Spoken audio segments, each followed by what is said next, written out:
O que irrita mais? Falar que 87 é do esporte ou falar de bebê?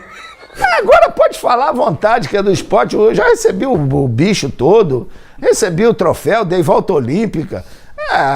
O dia, eu já falei sempre, o dia que me provarem quanto foram os resultados entre esporte, os jogos entre esporte Cruzeiro, esporte Atlético, esporte Inter, esporte Grêmio, esporte Flamengo, esporte Vasco, esporte Botafogo, esporte Fluminense, aí me dá os resultados de quanto foram esses jogos. Esporte São Paulo, Esporte Santos, Esporte Cruzeiro, Palmeiras e Esporte e Corinthians. Quando me derem esses resultados, aí eu te digo. Hoje eu tatiquei sobre um dos times mais marcantes da história do Flamengo. O último grande título seu com a camisa do Mengão. Como é que estava a sua vida em 1987? Tava vindo de uma cirurgia braba. Seu estilo de jogo mudou. Lógico que muda, né? Muda porque a gente sempre não tem mais aquela força, então, mas tava Recuou mais, já um pouquinho, né? Recuei, mas chegava na frente. Beleza, então vamos falar desse início da Copa União de 1987, o Campeonato Brasileiro da ocasião, estreia contra o São Paulo, os Menudos, Maracanã, toda aquela expectativa e vocês tomaram uma porrada. E feia, né? Feia, mas um outro sentido. Não foi que nós jogamos mal, não. A gente, o melhor jogador da partida foi o goleiro de São Paulo. Gilmar Reinaldo pegou absurdo. Foi o Gilmar, pegou tudo ele. A gente perdeu muitos gols. Nós tivemos um problema sério, né, durante a preparação. Os dois laterais esquerdos se machucaram, que foi o Adalberto e o Ayrton, que ia jogar, que veio do América. Ele ia jogar quando teve uma distensão, então não tinha lateral esquerdo. Aí o Lopes botou o Aldair de lateral esquerdo. Inclusive foi muito ruim para ele, né? Porque ele era um jogador espetacular. E aí o Miller fez 2 gols, o Aldair pegava na bola, a torcida vaiava, foi um negócio muito chato. Aldair, hein? Aldair, foi exatamente, foi muito chato. Então o que aconteceu? Saiu o Lopes. Na época que eu estava me recuperando, a gente fazia os treinamentos coletivos, eu treinava no reserva do profissional. Então treinava eu, treinava Adílio, treinava o Nunes, e a gente não tinha lateral esquerdo. E o Leonardo era reserva do meio-campo do juvenil, que seria juniores, né? O lateral esquerdo era o Malhado. O Carlinhos assumiu. E a gente conversando, eu falei pro Carlinhos, olha, você tem uma solução, tem um garoto que treina aí com a gente. Ele é canhoto, já tá fazendo coletivo aí o tempo todo com a gente, que é o Leonardo. E aí ele falou, então tá legal. Aí testou o Leonardo nos coletivos e botou para jogar contra o Vasco. E aí jogou o Leonardo e jogou o Zinho também. O jogo contra o Vasco. E nós ganhamos de 2-1.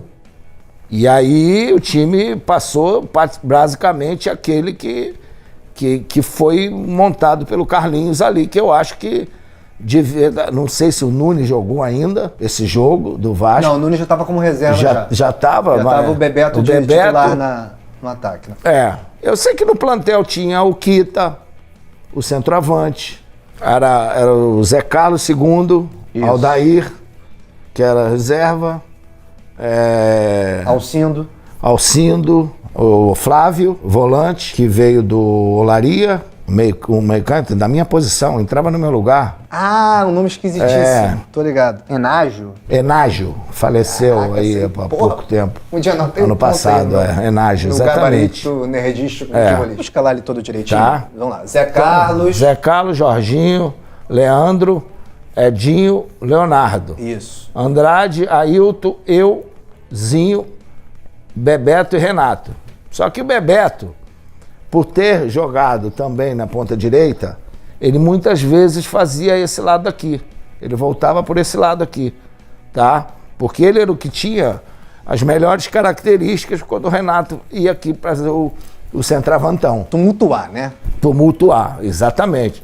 Porque a gente achava melhor que o Renato não voltasse para cá. Eu falava para ele, Renato, daqui do meio para frente é com você, para trás deixa com a gente se vira aqui. A gente não quer que você venha para cá e se canse para não ter força lá na frente. Mas não teve briga do elenco com o Renato? Que o Renato não tocava a bola, que o Renato não marcava? Isso aí foi num jogo. Isso aí foi num jogo que eu não tava. Isso aí eu vi, nem tinha esses programas todos de televisão. Imagina, ia ser uma festa isso. Se fosse hoje, meu Deus do céu. A Gávea no dia seguinte ia pegar fogo. Era só jornal, rádio e tal, aí não tinha tanta coisa.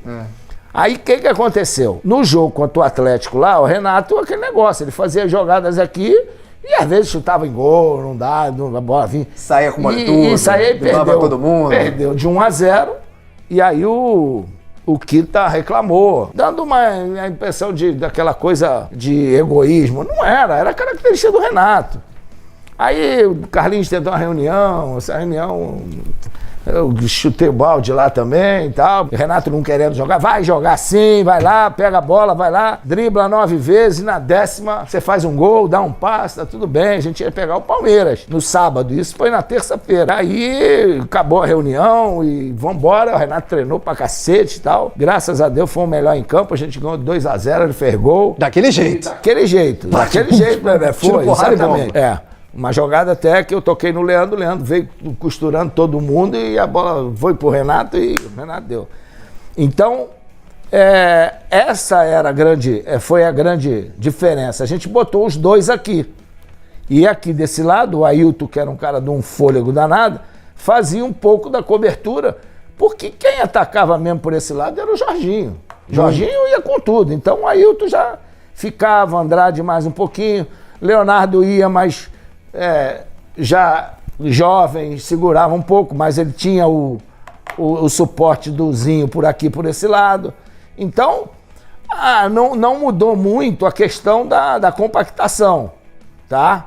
Agora, nosso time não é um time que vinha muito no meio, porque já era um time mais veterano. Então a gente não podia Andrade, deixar Zico, Leandro, Edinho e o Andrade aqui sozinho. Então, por isso, o Leonardo ficava mais, Ailton ficava mais. Então, a gente resolvia ali, um de cada vez. Em 81, não. 81 time de índio. Time de índio. Vamos todo mundo pro ataque. Eu não sei direito o que essa expressão significa. Raul que gritava pra cá. Edinho, Leandro, Andrade, eu. Pô, isso aí dava quase 100 anos. 200 anos. Mas eu acho que a grande chave desse time era justamente essa mescla. Era a mescla. Porque se você pega Jorginho, Leonardo, Zinho, Ailton e Bebeto, não dá nem um fraldinho. E Renato mesmo, Renato era jovem. Renato era mais novo também. Mais novo. Então, mas era um time que as cabeças pensantes eram os velhinhos, né? Entendeu? Os velhinhos. Corre lá que eu penso. Eu vou lá pro Renato. Então, foi um time, realmente, pra mim, foi um dos maiores da história do Flamengo. É o melhor time depois daquele depois de 81, porque... Melhor ainda que de 82, de 83, você acha? Porque era questão... Era uma seleção brasileira, cara. Isso era uma seleção brasileira, tá? Olhando pra trás, sim. Na época eram garotos. A maioria... Só o único que não foi pra seleção foi o Ailton. Desse time aí. E nós tivemos 5 campeões do mundo em 94. Sim, mas o incrível é que, tô falando olhando pra trás, que vocês não eram favoritos. Vocês passaram por dificuldade. Porque o time tava muito jogadores com problemas sérios, né? Eu e Leandro, por exemplo, a gente era uma interrogação. Era uma bomba relógio. Leandro Joelho também. Andrade também. E depois, acho que era Corinthians fora e Santa Cruz em casa. Corinthians empatou. Mas no Bahia nós ganhamos lá. Foi o que nos botou na briga. Sim. Entendeu? A gente, quando ganhou do Bahia, a gente ficou por esses 2 jogos para ganhar 1 ou empatar 2. Sim. Tá? Se a gente, que naquela época, é bom ver, acho que eram 2 pontos ainda. 2 pontos a vitória. Então se a gente tivesse ganho do Corinthians, se a gente tivesse perdido, a gente tinha que ganhar do Santa Cruz. Como nós empatamos, a gente tinha que empatar do Santa Cruz. Aí nós ganhamos. Então, de qualquer maneira, a gente não tinha como classificar para não pegar o Atlético. Porque o Atlético era o primeiro, era o grande favorito, né? Era o grande favorito. Se fosse por número de pontos, o Atlético era campeão direto. Era uma diferença grande. Mas a gente tinha aquela coisa, é o primeiro contra o quarto e o segundo contra o terceiro, né? Que foi Internacional e Cruzeiro. Né? O Barão Santa Cruz, que foi o grande jogo seu nessa campeonato? 3 gols, né? Mas é o teu negócio. Se você vai perder pelos gols, sim. Mas eu acho que tem vezes que você joga... pega 5 vezes na bola e faz 5 coisas boas. Então, para o cara mais importante do jogo, não precisa pegar 40 vezes na bola tá, às vezes você pega 4, 5, dá 2 passes, faz 2 gols. Vamos lá, você pegou uma vez de bunda na bola, pegou uma vez botou no ângulo Esse na falta. jogo deu tudo certo também, fez né? um de pênalti. Aquele tipo de jogo que eu dei de bicicleta na trave. Deu de bicicleta na trave. Fiz já jogada tô contando individual que 4, o goleiro pegou. 5 já. Né? Domínio lá na... Tá faltando um gol ainda. Eu fiz o gol de canhota, rebote, fiz o gol de pênalti e gol de falta. Entendeu? Um gol de falta que ficou marcado, né? Porque... O de falta mais assistido seu na história. Que não foi o primeiro, né? Não. Ele foi treinado lá na Itália para depois eu fazer aqui. Então, 3 pontos aí que eu acho que são fundamentais, pelo que eu tô vendo que você tá contando. Primeiro, essa entrada do Carlinhos e dos meninos, o próprio Edinho estreou ali contra o Vasco. E depois, esse jogo aí do Palmeiras. E, finalmente, passando pelo Santa Cruz, pegando o primeiro colocado, grande favorito, e ganhando os 2 jogos. Logo que você ganha do favorito, você fica com muito mais moral para ir para uma finalíssima. O time Internacional era um time mais pesado, é um time mais... aquele tipo de futebol, de marcação forte e tal. E na final foi problemático porque caiu um dilúvio no Maracanã, no Rio de Janeiro. No segundo jogo. No segundo jogo, exatamente. Então a gente... Mas calma, e o Atlético Mineiro? O primeiro jogo foi no Maracanã, você jogou pra cacete esse jogo. Foi, ganhamos de 1-0. Já tendo campeonato, como você disse. Rompimento dos pontos foi naquela comemoração do terceiro gol de falta que eu fui lá comemorar com o Zé Carlos. Quando ele me soltou, eu bati no chão, campo muito duro, e aí arrebentou. Jogamos com o Santa Cruz domingo, esse jogo do Atlético era sábado. Eu voltei a treinar só na quinta-feira, por causa do joelho inchado. Sexta-feira, treino, me engana, que eu gosto. Joguei sábado. Sabe quem sabia do meu problema real? Quem? O médico do Atlético Mineiro. Fofoca. O meu médico que operou. Polêmico. Doutor Neilo Lasmar, que era meu homem de confiança na seleção e que me indicou o médico dos Estados Unidos. Então, ali ele não era o médico do Atlético, né? Que ali era o homem e o doutor. Aí jogamos esse sábado, domingo, tratamento, segunda tratamento, viajamos lá para Belo Horizonte. Jogaram sábado e ganharam de 1-0. Gol do Bebeto, passe seu, jogada do Jorginho. Mas o passe meu foi uma jogada com o Jorginho. Não foi bem um passe pro Bebeto, não. Tá?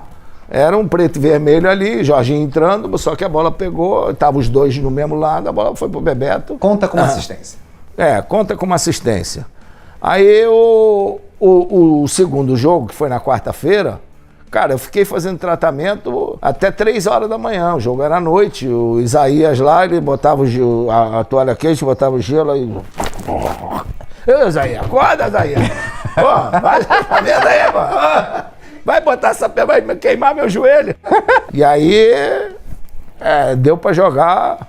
Deu pra fazer até algumas graças aí nesses jogos. Fiz gol contra o Atlético no jogo de cabeça. Sim. Levei porrada boa que o cara foi expulso. Sim. Dei passe pro Renato no segundo gol do Bebeto. Sim. Então, aquele negócio. Reclamou pra cacete também que o time não fazia gol. Porra, dei 3 bolas dei pro Ailton, pro Bebeto, eles perderam. Porra, subiu mesmo.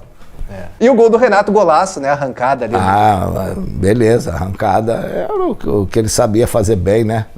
Melhor ainda, que era utilizar a força com a habilidade e a técnica dele. O drible que ele dá no João Leite, num tapa só, é de quem conhece muito, né? Quer dizer, já tem toda a noção da saída do goleiro, então não dá nenhuma chance. Não, e detalhe, o fôlego dele aos 40 e lá vai fumaça do segundo. Mas aí aquele negócio, pode ir pra noite, pode fazer, o cara vai correr mais do que todo mundo lá, ninguém tem que encher o saco do cara, pô. Isso é verdade. Deixa lá. Então, por isso que eu digo, um grande profissional, treinava mais do que todo mundo, chegava de sunga e tal, mas chegava dentro do campo, corria mais do que todo mundo, cara. Tantos grandes jogadores, tanta gente que foi bem nesse campeonato, ele foi o craque do time?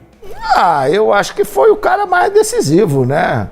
Porque a maioria dos gols nossos saiu tudo de jogada dele, né? Você vai dizer quem fez os gols, foi o Bebeto nos 4 últimos jogos. Tudo bem, mas você vê como é que os gols, o Renato que fazia jogar. Eu acho que tudo é questão de inclusão, né? Você chegar lá, um dá bola pro outro, melhor colocar, e terminar no cara que finaliza bem, né? Você vê os gols contra o Atlético, falando só dos jogos finais, quer dizer, uma jogada combinada que o Bebeto finalizou bem, o segundo eu fiz de cabeça o cruzamento do Bebeto, o Bebeto fez contra o Atlético o cruzamento do Renato no lançamento meu, depois o Renato, acho que foi o Andrade que tocou a bola e o Renato levou até lá. Sim. Contra o Inter, o Renato que fez a jogada Cruza que o Bebeto foi de cabeça. fazer o gol. E a jogada que o Renato rouba a bola lá contra o Inter, trabalhada com o Andrade, e o Andrade enfia a bola pro Bebeto. A bola gira toda. Gira todinho. Então, lembra muito aquela coisa do basquete, né? É. Aí eu tava aberto lá na ponta e o cara abriu aquele espaço para não deixar eu receber. Foi onde o Andrade, com toda a inteligência, enfiou a bola no meio pro Bebeto. E o Com Bebeto toda fez o gol. esperteza. Lógico, claro. Fez o gol. Acho que fechamos.